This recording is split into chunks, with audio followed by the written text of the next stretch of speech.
Allahumma rabb hadhihi da'wati tammah wassalatil. Sampai doa azan dibaca sama Aki. Orang-orang pada nanya, "Hei Aki, lu udah gila? Lu udah gak waras? Apa lupa ingetan? Ini sekarang jam 10 pagi. Azan apaan? Subuh udah, duhur belum. Ini azan apa?" Jawabannya enak sambil masukin ini ke tempatnya. Yang gila gua dulu. Ini jawaban Aki, yang gila gua dulu. Gua azan bener lu gak pernah datang. Giliran gua azan gak bener lu pada datang. Yang gila gua apa lu? Lu coba dia. Ini Aki ngasih pelajaran subuh, isinya cuma 2 orang, 3 orang, begitu dulu rame-rame orang datang. Yang gila siapa? Ya warga ada lah, orang azan bener gak ada yang datang. Saya mau tanya di kalender kan jadi negara kaum ya. Saya mau tanya.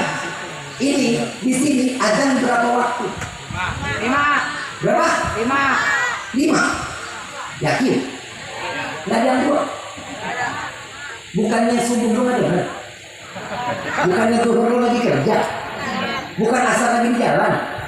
Yang lu denger maghrib sama isya sholat kagak? Manfaat bener azan luar biasa, pahalanya gede Allah kasih. Nabi obrol syafaat lewat azan. Orang yang membaca doa setelah azan wajib mendapatkan syafaat di yaumil qiyamah. Itu kata Nabi Muhammad SAW. Jangan amin doang, PA jalanin. Azan 5 kali, lo doanya cuma 2 kali. Arab syafaat, emang sholat ini bapak lo apa? Gak bisa begitu, gak bisa. Ikutin Nabi perayaan Maulid ini untuk mendekatkan diri kita kepada Rasulullah, agar kita tahu betapa Rasulullah membawa dan membimbing kita dalam kehidupan sehari-hari sampai ajal menjemput dan sampai di yaumil qiyamah. Nabi membutuhkan kita dan Nabi kita butuhin. Nabi nungguin kita. Nabi tiap doa umat kita memang dasar dablek, nggak ada bikin Nabi sama sekali. La ilaha illallah. Dan yang ngomong lagi tadi kan bilangnya Nabi Muhammad manusia biasa. Saya mau tanya, terima apa enggak kalau Nabi dibilang manusia biasa? Terima apa enggak? Jawab jangan. Kayak dalil pakai emosi. Enakan pakai emosi, masa orang Jakarta bilang pakai dalil. Enakan emosi ya? Kalau Nabi manusia biasa, kita manusia apa? Betul? Betul? Allah kasih waktu Nabi berapa jam? 1 hari 1 malam? 24 jam, betul? Kita punya sehari semalam berapa? 24? Sama waktunya, tapi beda fungsinya. 23 jam Nabi pakai ibadah kepada Allah, 1 jam Nabi bagi-bagi, makan, tidur, musafahah, ziarah, silaturahmi. 1 jam bagi-bagi. 1 jam dibagi-bagi, masing-masing gak banyak-banyak waktunya. Dan sepakat ulama 24 jam Nabi dipakai ibadah kepada Allah, sedangkan kita 23 jam maksiat kepada Allah, 1 jam kita lalai kepada Allah. Mana waktu ibadahnya? Nabi kalau mau tidur siang itu 20 menit. Tidur siang madepnya kiblat, tangan dijadiin bantal, persis jenazah dimasukin ke liang lahat, tangannya dijadiin bantal. Tidurnya 20 menit. Kalau kita tidur siang wajib banget 2 jam. Beda lah kita Nabi. Jadi gak sama kita Nabi. Ada lagi yang lebih parah. Nabi kalau mau mudah-mudahan itu kasih tanda tuh. Nabi ngasih tanda. Sahabat bangun, tangannya ngambilin ke Nabi. Ludahnya sahabat ditaruh di tangan Nabi. Di tangan sahabat, ludah Nabi ditaruh di tangan sahabat. Di ludah diusap, disapu dari ujung kepala sampai ujung kaki. Apa kata Nabi? Murtad, kafir, neraka? Enggak. Nabi mengatakan, wahai sahabatku, jasadmu tidak akan pernah terjilat tapi neraka. Ludah Nabi berkah, ludah Nabi syafaat. Ludahnya siapa yang menangkap? Siapa yang menangkap? Beda Nabi dengan Nabi. Masih mau disamain gitu kan? Beda. Ada lagi Nabi manusia bukan? Nabi manusia bukan? Betul, Nabi manusia. Makanya kita diajarin tuh cara buang air besar bagaimana, cara buang air kecil gimana. Ada nggak pengajaran? Ada. Nabi buang kotoran, Nabi makan iya. Nabi manusia, kotoran Nabi buang, bumi terbuka. Saat kotoran Nabi keluar, bumi terbuka. Kotoran Nabi dimakan bumi. Nah, lu siapa yang makan? Lele itu masih berbeda. Luar biasa manusia yang dimuliakan nggak ada sujud kuku, kemuliaannya dari mana? Kalau bukan karena Nabi di dalam hati kita, kita nggak akan pernah menjadi mulia di hadapan Allah.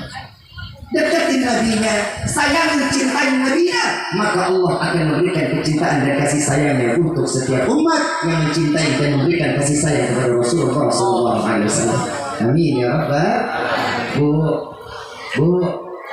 ibu, sayang sama bapak, cinta sama bapak, betul, nggak bohongan. Semua berkorban buat bapak boleh, boleh, nggak duit. Kalau ada duitnya ya, betul.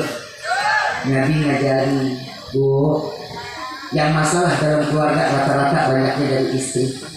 Ada satu kisah Nabi ini ngasih pelajaran buat kita luar biasa dalam hidup. Wallahi betul-betul luar biasa. Ustaz Bakar bin Abdurrahman bin Ahmad As-Sedap, tadi saya bareng satu panggung sama beliau. Beliau bercerita tentang Rasulullah masuk betul di dalam hati. Nabi termasuk ke kota Madinah, melihat ada orang tua kulitnya hitam kebakar matahari.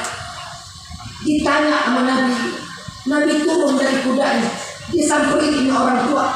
Wahai sahabatku, wahai bapak, apa yang membuatmu sampai seperti ini? Bagaimana kulitmu sampai terbakar? Apa yang kau lakukan? Aku melihat tanganmu cukup kasar. Wahai Rasulullah, setiap hari aku harus memberikan nafkah yang halal untuk istri dan anakku. Kerja banting tulang buat keluarga, keluhnya, kesahnya semua dia berikan ke hadapan Allah, kekurangannya disampaikan kepada Allah, tapi beliau tetap yang dimana beliau ini menghancurin batu besar jadi kayu, dari batu split, dari mulai kayu besar sampai batu kecil-kecil, dan batu itu dijualin. Begitu dijualin dapat rezeki, itu yang diberikan buat keluarga. Orang tua Nabi bilang, diambil tangannya sama Nabi, dicium tangannya sama Nabi. Tangan inilah yang akan membawa orang tersebut ke dalam surga Allah. Dan disitulah dadanya dipeluk oleh Nabi. Dan inilah dada keringat yang keluar yang dapat pasti menghancurkan api neraka. Dan ini orang adalah seseorang yang pasti akan diabadikan di dalam surga Allah. Bu, kesian bapak. Kalau bapak lagi terpuruk, angkat. Bang, ayo bang, kerja lagi bang, saya temenin bang. Abang jangan takut, semua ada Allah. Semua udah aturan Allah. Urusan rezeki, maut dan jodoh semua urusan Allah. Abang kurang, saya bantu. Itu istri soleha. Jangan saat suami lagi terpuruk ditinggalin sama istrinya, nggak boleh. Angkat suami, derajat suami itu tinggi kalau istrinya mau dekat sama Allah. Rezeki suami akan lancar kalau istrinya mau doa kepada Allah. Jangan tinggalin suami, bu. Kesian, sayang sama suami. Semua cari rezeki buat ibu, bu. Kalau ibu mau melihat ikhlas tidak di seorang suami, lihat bagaimana tidurnya. Ibu lihat bagaimana tidur seorang suami yang mata terpejam terus menerus. Lihat bagaimana capeknya nafasnya dia saat dalam tidur. Lihat nafasnya. Itu betul-betul nafasnya itu, ya Allah, capek dari pagi sampai malam cari rezeki. Betul nggak Pak? Betul nggak Pak? Tapi suami sekarang istri ada yang menghargai nggak? Banyak yang menghargai nggak? Bapak takut amat jawabnya. Ini tanda-tanda akhir zaman jangan ini. Suami di luar galak-galak banget. Galaknya bukan main sama orang galak. Begitu pulang dari rumah cinta sama istri. Suami sekarang begitu, dipelototin istri, manggung, iya maafin ya Allah, bu, jangan galak-galak sama suami ya, yang baik-baik aja, ngomong yang lembut, ya. Ibu manggil bapak siapa? Ayam bunda ya, orang Klender manggil ayam bunda. Bapak lu